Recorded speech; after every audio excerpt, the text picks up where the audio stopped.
સુમુલની ડેરીની ચૂંટણી તમે જો તો જે રીતે લાંબા સમયથી અટકી છે અને પશુપાલકોમાં ખૂબ જ નારાજગી હતી. પશુપાલકો નામદાર હાઈકોર્ટનો દ્વાર ખખડાયા અને છેવટે સત્યનો વિજય થયો અને નામદાર હાઈકોર્ટે આગામી 8 તારીખે કલેક્ટરશ્રીને જે ચૂંટણીનો જે કાર્યક્રમ છે રજૂ કરવાની વાત કરી છે. એટલે આગામી જૂન મહિનામાં ચૂંટણી થવા જઈ રહી છે.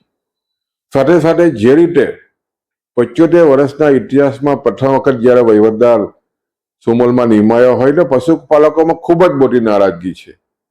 જે સ્થિતિ રાજકીય બની છે એને કારણે પશુપાલકોમાં ભારે આક્રોશ છે.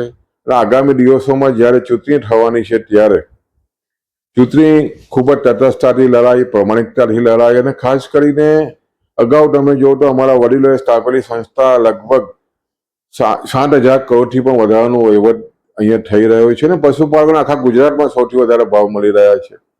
માત્ર સમયસર ચૂંટણી ન કરવાને કારણે ડિસ્ટ્રિક્ટ રજિસ્ટ્રારની જે મનમાની છે એને કારણે ચૂંટણી જે મોડી થઈ છે. તમે જો તો આખા ગુજરાતમાં તમે જોવો તો રાજકોટ દૂધસંઘમાં ચૂંટણી નથી, વહીવટદાર નથી મુકાયા.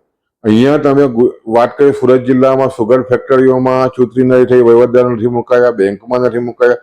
માત્ર સુમુલમાં જે વહીવટદાર મુકાયા છે એને કારણે પશુપાલકોમાં આક્રોશ છે અને આ જ મુદ્દો આગામી દિવસોમાં ચૂંટણીમાં પણ હાઇલાઇટ થવાનો છે.